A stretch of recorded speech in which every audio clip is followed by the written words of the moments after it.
السلام عليكم العشران، مرحبا بكم في قصة جديدة على قناة كوابيس جواد. أخويا اللي أصبح ملك من ملوك الجان. من بعد صلاة العصر وأنا جالس في دارنا بدوار ضواحي مراكش، بديت كنسمع أصوات غريبة جاية من برا، بحال شي ناس متجمعين وكاين شي مشكل واقف قدام دارنا. كنت مستغرب بزاف حيت الأصوات كانت قريبة بزاف. فتحت الباب وأول ما خرجت صدمت بمنظر ما عمري شفتو في حياتي. خويا عبد العزيز اللي صغر مني ب5 سنين كان متضارب مع واحد من ولاد الحومة، والمصيبة هاد الولد ماشي صغير، كان أكبر من عبد العزيز ب8 سنين تقريبا. قربت وانا كنهضر مع الجيران شنو واقع، علاش عبد العزيز كيتضارب، ولكن الناس كيجاوبوني ما عارفينش، غير شفناه ضرب هاد الولد وطيحوه بالزنقه. شفت بعيني فعلا عبد العزيز واقف وهو سخون بحال الفاخر، والجسد ديالو قاصح بحال الخشب، وعيونه حمرا كتشعل، والاخر اللي سميتو هشام كان مغمى عليه في الارض. هشام هذا كان اخطر واحد في الحومه، ولد كيبغي المشاكل، مفورمي كيلعب كمال الاجسام، يعني مستحيل عبد العزيز الرقيق الضعيف اللي عنده 13 عام يطيحه. شديت عبد العزيز من كتافه وقلت ليه عبد العزيز شنو كاين معاك، عافاك بلا ما تخوفني. ما جاوبنيش، غير كيشوف هشام بعينيه حمراء.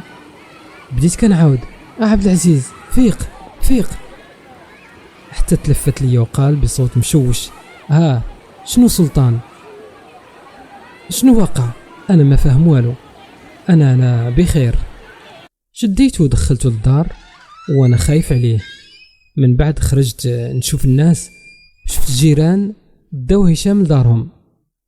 رجعت عند عبد العزيز لقيته جالس في واحد الزاويه، وجهه شاحب وكيتفرج في السقف. سولته قول لي بالله عليك شنو درتي لهشام؟ جاوبني هو كيبكي والله اخويا ما درت له والو، غير كنت راجع من الحانوت صادفني وبدا كيتنمر عليا بحال العاده. اخر حاجه عقلت عليها انني بكيت وقلت ليه خليني عفاك، ومن بعد ما عقلت على والو حتى لقيت راسي في الدار. قسم بالله حسيت ببرد كيجري في ظهري، وليت عارف ان شي حاجه ماشي طبيعيه داخله في الموضوع. قررت نمشي لدار هشام باش نطمئن عليه، رحنا جيران زعما. منين وصلت لقيت با كيسولني ولدي سلطان قول لي بصراحه واش خوك هو اللي ضرب هشام؟ قسمت لي بالله ما شفت والو. دخلني لداخل ولقينا هشام في الفراش، عينيه مغمضين. منين شافني بدا كيصرخ بعد مني، ما بغيتش نشوفكم. سولته قول يا هشام واش بصح خويا ضربك؟ بدا كيبكي وكيقول ايه كنت باغي نضربو كيف ديما، ولكن المفاجأة عيني تحولت للحمورية، شدني بحال شي وحش وهزني حتى الفوق وحطني. حسيت عنده قوة 50 راجل، طيحني في الأرض وبدا كيورك على صدري وكيقول لي أقسم بالله حتى نذبحك اليوم. وجهه ما كانش وجه إنسان، كان وجه شيطان. حسيت بالصدمة، كيفاش هادشي ممكن؟ رجعت للدار، لقيت الأم ديالي كتعيط وكتبكي. سلطان شوف خوك، مين دخلتيه هو جالس في الزاوية كيتفرج في السقف وكيضحك بوحدو. دخلت نشوف، لقيت عبد العزيز ضاحك بوحدو بصوت مخيف. قررت نجيب الفقيه ديال الجامع، مشيت نجري عند الفقيه وجيت به للدار. بدا كيقرا على عبد العزيز وبدات اصوات غريبه كتخرج من فمه. قال لي الفقيه سلطان خوك ممسوس من واحد من أقوى ملوك الجن. هادشي خطير بزاف، خاصكم تدوه الليلة عند الفقيه عنبر مدينة ورزازات، هو الوحيد بعد الله اللي قادر يعالج هاد النوع. رجعت عند أمي عاودت لها كل شيء اللي قال لي الفقيه، وقررت نمشي عند عمي، أعطاني الفلوس وساعدنا. كريت مع صديقي سفيان واحد الشيفور اللي كيدير رحلات للمدن. بعد العشاء مباشرة تحركنا أنا وسفيان وعبد العزيز في الطريق الصحراوي. عبد العزيز كان ناعس في اللور، بعد شوية فاق وقال بغيت نوقف، خاصني نمشي للمرحاض. سفيان قال الطريق ما فيه لا محطات لا والو، غير نوقفوا في هاد الخلا.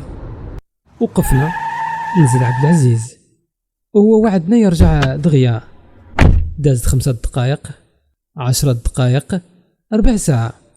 خرجت نعيط عليه، لكن المفاجأة عبد العزيز اختفى، ما بقى ليه لا أثر ولا خبر. قلبنا مع سفيان في المنطقة كاملة بلا فايدة. رجعنا لمركز الدرك في الطريق، جابوا معنا فرقة وبقوا يفتشوا حتى الفجر، لكن بلا أثر. الغريب واحد الجدار اللي جا من دورية ليلية كيقول لنا واش ولدكم لابس تريكو صفر وصغير ونحيف؟ قلنا ليه ايه. قال بالله عليكم البارح مع 2 ديال الليل جا عندي البريغاد في الواد البعيد، وكان كيقول انا في الجوع، في موت الجوع، بغيت اللحم. عينيه كانوا حمرين ووجهه مرعب بزاف. دخل قاعتي وكياكل كل شي بحال السبع، ومن بعد خرج كيطير في الظلام بحال مستحيل يكون انسان. تجمد الدم في عروقي. سيمانة كاملة من بعد وانا مازال كنجري في الصحراء بلا فائدة.